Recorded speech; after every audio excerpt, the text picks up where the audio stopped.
10 ఏళ్ల బీఆర్ఎస్ పాలనలో తెలంగాణ అప్పుల పాలైందని కేంద్ర మంత్రి కిషన్ రెడ్డి అన్నారు. ఇందిరా పార్క్ చౌక్ వద్ద బీజేపీ మహాధర్నాలో పాల్గొన్నారాయన. గతంలో కేసీఆర్ నియంత పాలన, కుటుంబ పాలన చూశామన్నారు. వారి హయాంలో తెలంగాణ ప్రజలు విసిగిపోయారని చెప్పారు.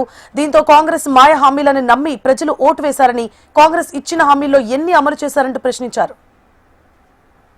మాతాకి భారత్ మాతాకి 10 సంవత్సరాల బీఆర్ఎస్ పాలన ఏ రకంగా పరిపాలన చేసిందో మనం చూశాం.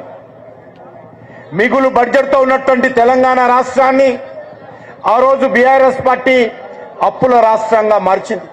తెలంగాణ ప్రజలు విసిగి వేసారి ఈ యొక్క టీఆర్ఎస్ పాలన పోవాలని చెప్పి ఆ రోజు బీఆర్ఎస్ వ్యతిరేకంగా కాంగ్రెస్ పార్టీకి ఓటు వేయడం జరిగింది.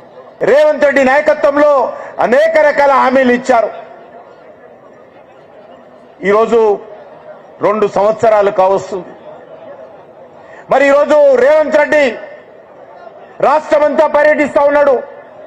2 సంవత్సరాల విజయోత్సవ పాలన పేరు మీద తెలంగాణలోని ముఖ్యమైనటువంటి ప్రాంతాల్లో పర్యటిస్తా ఉన్నారు. నేను ఈ సందర్భంగా ముఖ్యమంత్రి రేవంత్ రెడ్డి గారు ఒకటే సవాల్ చేస్తా ఉన్నాను.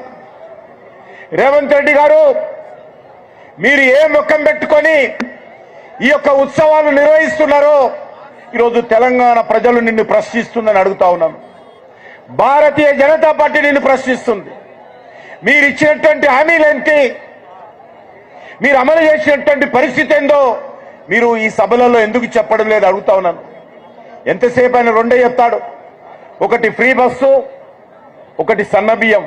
వారు ఇచ్చేటువంటి సన్న బియ్యంలో ప్రతి కేజీ వెనక నరేంద్ర మోడీ గారి ప్రభుత్వము, బీజేపీ ప్రభుత్వము, కేంద్ర ప్రభుత్వము ప్రతి కేజీ వెనక 43 రూపాయలు కేంద్ర ప్రభుత్వం ఇస్తున్నది. 13 రూపాయలు మాత్రమే తెలంగాణ ప్రభుత్వం ఇస్తా ఉన్నది.